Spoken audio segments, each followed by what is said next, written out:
নমস্কার বন্ধুরা, প্রিয়া blog with কিচেনে সবাইকে স্বাগত জানাই। মহাদেবের আশীর্বাদে আশা করি সবাই ভালো আছেন, সুস্থ আছেন। বন্ধুরা, আগামীকাল অর্থাৎ 14 ফেব্রুয়ারি এই দিন থেকেই শুরু হয়ে যাচ্ছে বাঙালিদের বা হিন্দুদের আবারও একটি প্রিয় মাস, ফাল্গুন মাস। এই ফাল্গুন মাস অত্যন্ত পবিত্র একটি মাস। এই মাস খুবই পবিত্র মাস বলা হয়ে থাকে হিন্দু শাস্ত্রে। এই মাসে স্বয়ং শ্রী রাধা কৃষ্ণের মাস বলা হয়ে থাকে। এই মাস বন্ধুরা মহাদেব, দেবাদিদেব মহাদেবের যে বাৎসরিক অর্থাৎ শিবরাত্রি, প্রতিটি হিন্দুদের কাছেই এই শিবরাত্রি বা শিব চতুর্দশী একটি আলাদাই মাহাত্ম্য নিয়ে আসে। এই ফাল্গুন মাসে যদি আপনারা কয়েকটি ছোট্ট ছোট্ট উপায় বা নিয়ম মেনে চলেন, আর ফাল্গুন মাস চলাকালীন যে কোনো দিন আপনারা এক মুঠো লবণ যদি সংরক্ষণ করে রেখে দিতে পারেন, মা লক্ষ্মীর কৃপায় আপনাদের সংসারে অর্থের জোয়ার আসবে। মা লক্ষ্মীর কৃপায় আপনাদের সংসারে 10 দিক থেকে টাকা রোজগারের পথ খুলে যাবে। তো বন্ধুরা, আসুন ভিডিওটি শেষ পর্যন্ত দেখুন। আশা করছি ভিডিওটি আপনাদের অনেক উপকারে আসবে। বন্ধুরা, ফাল্গুন মাস হিন্দুদের কাছে অতি পবিত্র মাস বলে মনে করা হয়। এই মাসে নিজেদের মনস্কামনা পূরণের জন্য ছোট্ট একটি উপায় আপনাদের কাছে আমি অবশ্যই শেয়ার করব। তার আগে জেনে নিন লবণ নিয়ে বিশেষ কয়েকটি ছোট্ট ছোট্ট উপায় বা লবণের গুরুত্ব বা ব্যবহার। বন্ধুরা, লবণ আমরা অনেকেই জানি। লবণকে সংরক্ষণ করে বাড়িতে রাখতে হয়। লবণ কখনো বাড়ি থেকে নেই বলতে নেই, লবণ কখনো বাড়ি থেকে কাউকে দিয়ে দিতে নেই, আবার কারোর বাড়ি থেকে লবণ নিজেদের বাড়িতেও আনতে নেই। বন্ধুরা, আবার লবণ কখনো শেষের মুহূর্তে লবণের পাত্র করে রাখতে নেই। লবণ সংক্রান্ত লবণ দিয়ে বৃহস্পতিবার ছাড়া প্রত্যেক দিন ঘর মুছলে নেগেটিভ এনার্জি দূর হয়, ইত্যাদি নানান ধরনের লবণ সংক্রান্ত তথ্য বা উপায় আমরা সমস্ত ইউটিউব চ্যানেল থেকে আমরা জানতে পারি। কিন্তু বিশেষ একটি উপায় যেটি আপনাদের জীবনে কখনো নেগেটিভ এনার্জি প্রবেশ করতে দেবে না। এক মুঠো লবণ সংরক্ষণ করে যদি রেখে দিতে পারেন, আপনাদের সংসারে অর্থের বৃষ্টি হবে। বন্ধুরা, লবণ বাড়িতে কোথায় রাখবেন, কিভাবে রাখবেন, আগে সেটা জেনে নিন। দেখুন বন্ধুরা, লবণ এমন একটা জিনিস যা কিন্তু যে কোনো পাত্রে রাখা যায় না। আপনি রাখতে পারেন কাঁচের পাত্র বা চীনামাটির পাত্রে কিংবা কাঠের পাত্রে। এই দুটো বা তিনটি ধাতুর মধ্যে আপনারা রাখতে পারেন। কাঠের পাত্রে রাখলে তো খুবই ভালো। কাঠের দেখবেন অনেক লবণ রাখার পাত্র বা বাটি ইত্যাদি পাওয়া যায়। আবার চিনেমাটির যে কৌটো বা ঢাকা দেওয়া যে নানান ধরনের যে লবণ রাখার জন্য যে সমস্ত কৌটো ইত্যাদি চিনেমাটির বা কাঁচের এই ধরনের আপনারা রাখতে পারেন। কিন্তু ভুল করেও স্টিলের পাত্রে কখনো লবণ রাখবেন না। স্টিলের পাত্রের লবণ রাখা মানেই হয়ে যাবে কিন্তু রাহুর প্রকোপ, রাহুর দোষ প্রচণ্ড পরিমাণে আপনাদের সংসারের ওপর আসবে। এছাড়াও শুধু স্টিলের পাত্রে রাখা কেন, স্টিলের চামচ দিয়েও লবণ ব্যবহার কখনো করবেন না। কাঠের চামচ দিয়ে ব্যবহার করুন। স্টিলের জিনিসে লবণ ব্যবহার যদি করেছেন ভুল করেও, আপনারা অবশ্যই রাহুর প্রকোপে পড়বেন। কাজেই কখনো এই ভুল কাজটা করবেন না। এরপর আসি দ্বিতীয়ত, লবণের ব্যবহার আগে জেনে নিন। বিশেষ করে এটি বাড়ির মা বোনেদের উদ্দেশ্যে। আপনারা যখন লবণের ব্যবহার করবেন বন্ধুরা, বিশেষ করে রান্নার ক্ষেত্রেই লবণের ব্যবহার বেশি করা হয়।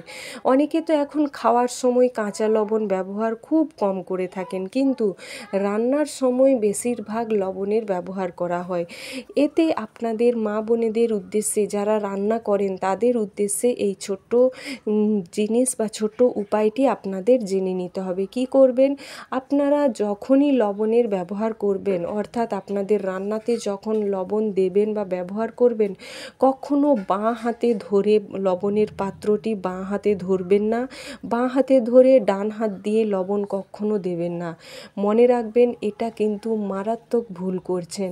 আপনারা লবণের পাত্র মাটিতে রাখুন বা যেখানে রান্না করছেন তার সাইডে রাখুন, রেখে চামচ করে লবণ দিন, কিন্তু বাঁ হাতে করে লবণ ধরা মানেই মা লক্ষ্মীকে আপনারা অপব্যবহার করছেন।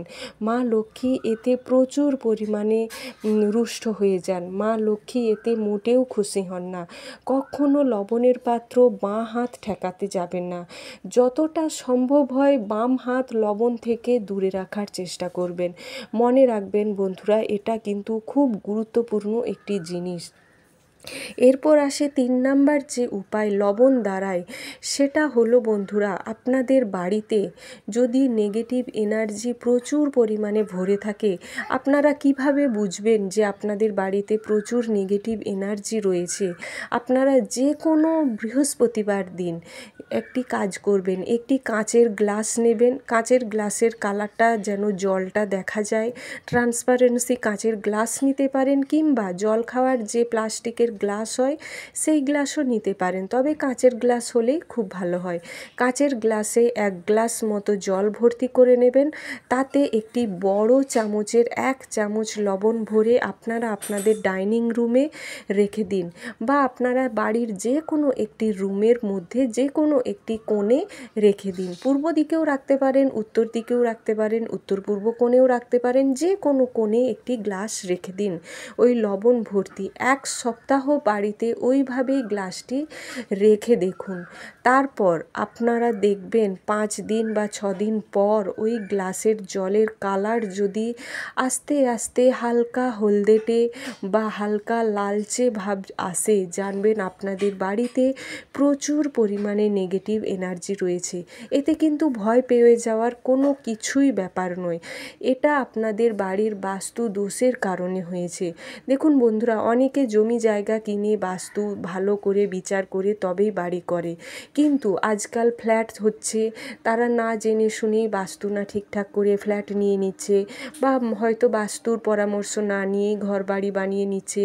কোন দিকে বাথরুম, কোন দিকে রান্নাঘর, কোন দিকে সিঁড়ি রাখতে হয় জানে না।